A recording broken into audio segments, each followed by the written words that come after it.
A familiar wizard, an important helmet, and yet another superhero team. There's more going on in Black Adam than you might expect, and it's all steeped in DC Comics lore you might not know. The Justice Society of America has appeared or been alluded to in many different animated series and live-action shows. CW series Stargirl even features 2 different incarnations of the team. But Black Adam sees a JSA debut in the DCEU, which is an entirely different tier of recognition. This group is presented as a peacekeeping organization and is implied to have many more members than the 4 who figure in this film's mission. While that mission easily could have been a job for Amanda Waller's infamous Task Force X or an opportunity to use the better-known Justice League, bringing the JSA to the big screen has a power all its own. One that's easy to overlook if you haven't got the necessary comics knowledge. For most of his fictional history, Black Adam has been a villain. But things changed in the pages of the 1999 JSA comic series. Here, Adam undergoes an evolution and a change of heart that realigns him as an edgy anti-hero. Much of that progression comes from his proximity to the JSA, composed here of elder heroes who have been fighting the good fight since the 1940s. They offer Adam a sense of kinship, and he is similarly displaced in time, only more so. Thus, putting the JSA in Black Adam's first feature film, rather than another super team, strikes a meaningful note for fans of the comics. Black Adam is a film that moves a bit too quickly to muster much time for delving into its supporting players' backstories. But there are a handful of nods to comics lore that eagle-eyed fans should recognize immediately. One especially vivid example is a scene where Atom Smasher tells Cyclone how impressed he is now that he's seen her superpowers in action. He explains that his powers are hereditary and expresses curiosity about the nanobot-driven aspects of her own wind-based abilities. She tells him she was kidnapped by an evil scientist as a child who performed experiments on her. This dreadful experience left her with the ability to control the wind. Cyclone doesn't refer to the sinister perpetrator by name, but die-hard fans will know exactly who she means.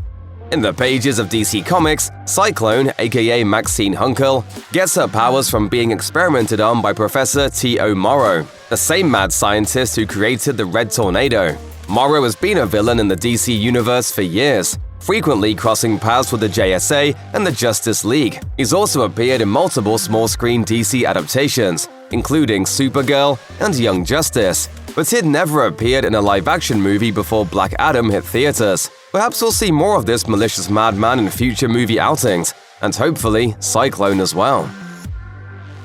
Black Adam makes room for a number of delightful JSA-related cameos, but one related to Atom Smasher's heroic legacy is particularly enjoyable. On the ride over to the mission debrief, Atom Smasher is on a video call with Al Pratt, the original Atom, played wonderfully by Henry Winkler.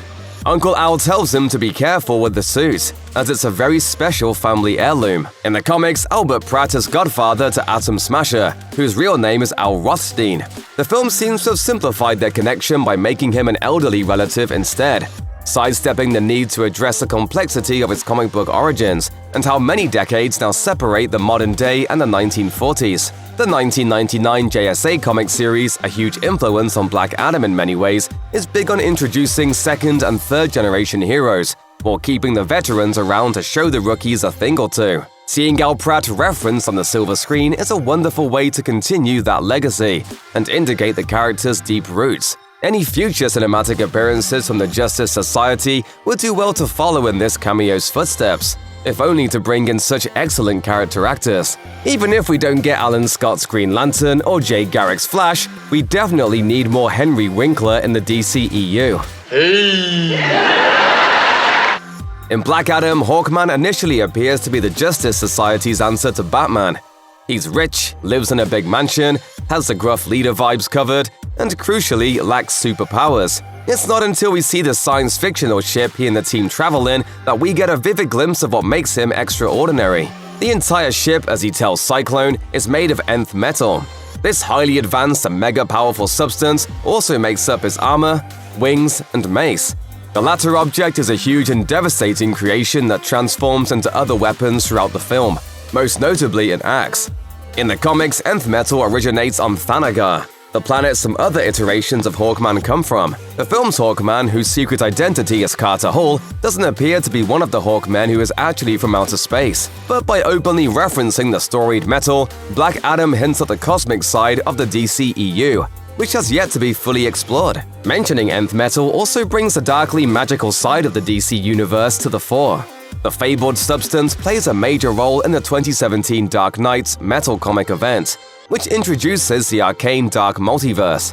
It remains to be seen how the DCEU might incorporate nth metal's fascinating history, but this Easter egg definitely whets fans' appetites for more.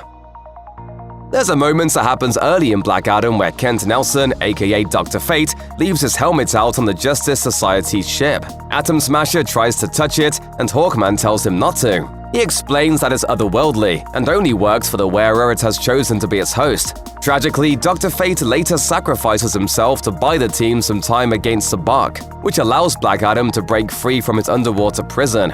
Hawkman, a close friend and ally of Fate's, is able to temporarily use the helmet at a key point in the battle, suggesting the helmet trusts him the same way it did Nelson. But when that moment comes to an end, the helmet disappears entirely. In the comics, the Helmet of Fate, sometimes known as the Helmet of Naboo, has had many hosts over the years. When Nelson dies and it shuffles away, comics fans know it's probably off to find its successor. Dr. Fate is sort of like DC's equivalent to Marvel's Sorcerer Supreme. It's a hugely powerful magical title that demands nearly everything from those who bear it. Kent Nelson is probably the most noteworthy Dr. Fate, but he's definitely not the only one. The DCEU is probably unlikely to take things back to the 90s and bring angst-ridden Jared Stevens to the big screen, but they might introduce audiences to Khalid Nassour, a young Egyptian-American man from New York City who is the comic's current Dr. Fate. Black Adam goes out of its way to disassociate itself from the 2019 Shazam film. This is likely due to the two outings' diametrically opposed tones.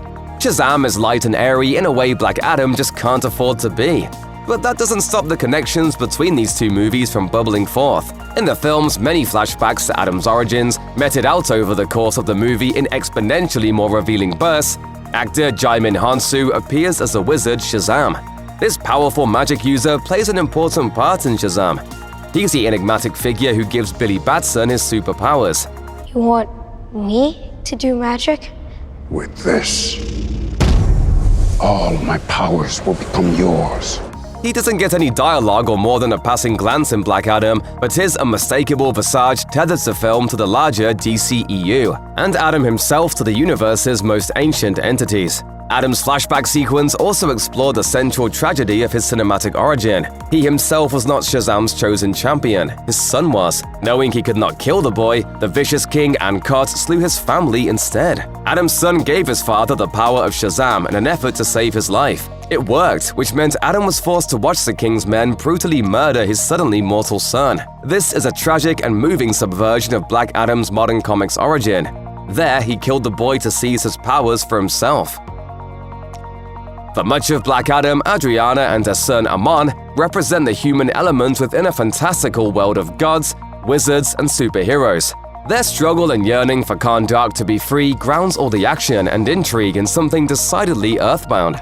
But in the comics, these two characters are far from ordinary bystanders. Writer and DC Universe architect Jeff Johns has contributed more to the Black Adam mythos in the last 20 years than any other comic scribe. One of the biggest arcs he pens for the character takes place in 2006's 52 series. In this comic, Black Adam creates his own dark version of the Marvel family, turning Adriana and Amon into Isis and Osiris. Isis, as some may recognize, is also a callback to The Secret of Isis, a 1975 television series that formed the latter half of the Shazam/Isis hour. O zephyr winds which blow on high, lift me now so I can fly.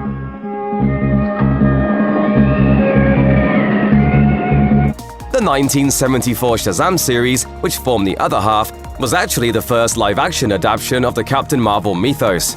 Though Isis later appeared in Smallville and Legends of Tomorrow, Black Adam marks her first appearance in the DCEU, albeit in a depowered state.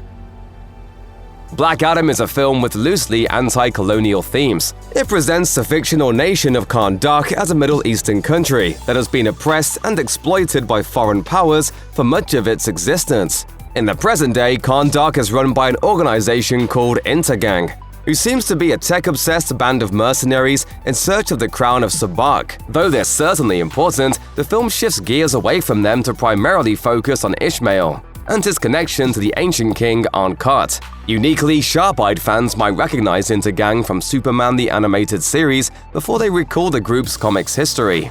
In that cartoon, they're frequently featured as antagonists to the Man of Steel. This animated adaptation keeps them largely in line with the comics, but they're a hugely powerful criminal organization run something like a corporation. They also boast seriously advanced tech and sci-fi weaponry, originating from Apocalypse. Though they're a constant thorn in the Big Blue Boy Scout side, Intergang is often presented as something of an appetizer to an inevitable dark side appearance. I take it the battle is not going well. As the dark-side teasing ending of Zack Snyder's Justice League isn't treated as DCEU canon, it's unlikely that Intergang is being used in Black Adam as a similar indication of upcoming Fourth World adventures. They're pretty much run-of-the-mill boogeymen who become fodder for Adam's vengeful carnage. But who knows? Maybe we'll see more of them in the future, complete with apocalyptic weaponry. Like the 2019 Shazam film, Black Adam acknowledges superheroes in world celebrity and pop culture presence. In the former movie, Billy Batson and Freddie Freeman are aware of Superman and his Justice League compatriots. Freddie even owns a well-loved selection of hero-themed t-shirts. In Black Adam, Amon acts as a resident fanboy. When we first meet him at an Intergang checkpoint, we see a stack of comics fall out of his backpack. Then we see his bedroom, which is absolutely plastered with superhero posters.